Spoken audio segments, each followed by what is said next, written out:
All right, this Sunday at 2 a.m. we will change our clocks as, of course, tied to daylight saving time, and it might be for the final time.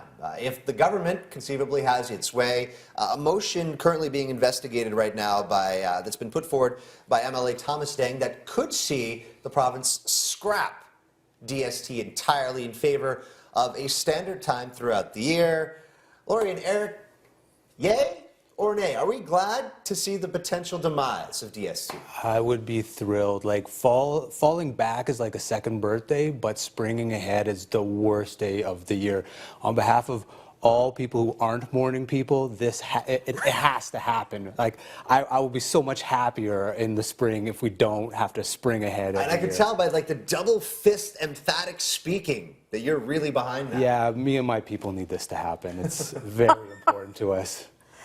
I don't, what is the need for it anymore? I was always told that it was about the farmers, but as far as I can tell, the farmers don't like it either. And I know that this was important in the US with George Bush. He added on a whole more month of this. But we know now from research that's coming out that the whole circadian rhythm gets thrown off by this. It screws up. Oh, sorry, it affects children, certainly, but you also end up with more accidents. I'm being told you're okay. Good, thank you. But, you know, there's more car crashes as a result of that change. So why are we doing this? It doesn't result in anything positive, and it seems to have a lot of negatives with it. All right, so then I think the bigger question becomes then if we do get that sort of universal approach that we all want to see it scrapped, then do we want to be on the same time as Saskatchewan? Or do we want to be on the same time as BC? Where do we slot in on this? Because I know that there's been a lot of people who've been concerned about Oilers games, right? And then if we side with Saskatchewan, we're going to be up till midnight or 12:30 watching those games. So where do you see this? What would be your preference in terms of seeing that standard time? Well, Alberta's special, and we should have our own special time, and that's mountain time. Okay, so stay on mountain time all year. So Just 1 hour, but 1 hour ahead of Saskatchewan at all times. Well, you know, Saskatchewan can do whatever it wants. I think they're central, right? Yeah, or a part of it anyway. You get partway in before it changes on you. I'm not going to, Saskatchewan can do what it wants, but I think we should stick to our own time. Okay, and I'm sorry about the Oilers. You just pray the no overtime. Yeah, I mean, we're our own province. We deserve our own time zone, so yeah, we'll stick with mountain. Yeah. Okay, but you do realize that that means theoretically at the end of the day, the sun goes down earlier as well, right? Yeah, well, we spend, there's, you know, about 4 weeks where you just think, I went to work in the dark, I'm going home in the dark, when will this ever end? But once you get through it, you can look for the summer in May, June, July, August, where it's light until 11 o'clock at night, and so you just live for those days. Yeah, places without daylight saving time are doing fine. They're carrying on, their lives are normal, they're happy and healthy. They just don't have a happy day in the fall and a very angry week in the spring. There you go. So here's the question then. Okay, so we've seen Saskatchewan has survived with this, as well as pockets of, I believe, BC and Quebec also don't subscribe to this.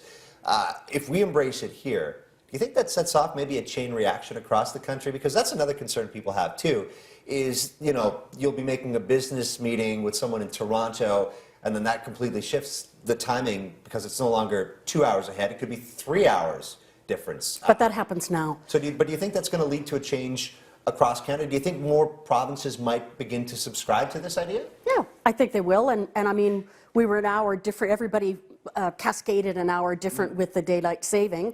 And now they're going to cascade that way without it. So you're still 2 hours out of Ontario, and you're still earlier in those phone-in meetings. It's still 4 o'clock in the morning, so not much you can do about it. What's happening at 4 o'clock in the morning? A 6 o'clock meeting in Toronto. Fair enough, fair enough. Yeah, we're the economic engine of the country, so I'm sure people will fall in line and try to accommodate our schedules, and they'll be the ones waking up at obscure hours or staying incredibly late so that they can have meetings with people in Edmonton and Calgary and across the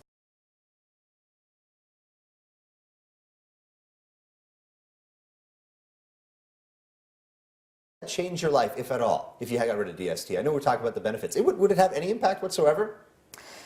Well, I'm of the 10% of people that are morning people, so I own the world in the morning. You know, nobody else is around. I get the lane in the swimming pool, so no, it doesn't really affect me. You know, we're used to that incredible sun expanse that we get, so I'm fine with it. I guess the people around me wouldn't have to listen to me complain for the 2-week lead up to the day, and then how miserable I am for the week after it happens. But I mean, it's a relatively minor thing. Yeah, and I'll tell you what, I do have at least one beef with it. There's only one wrinkle in this before we go to break. You know what it is? That's one fewer story that I have to cover. That's less content for us 2 times a year. Oh. Right? Won't you please think of the media on this, Thomas Dang? There you have it. Thank you so much for coming in. Welcome. That is it for this week's edition of the Hot Topic panel. Don't go too far. We've got more awesome content just like this on the other side of the break.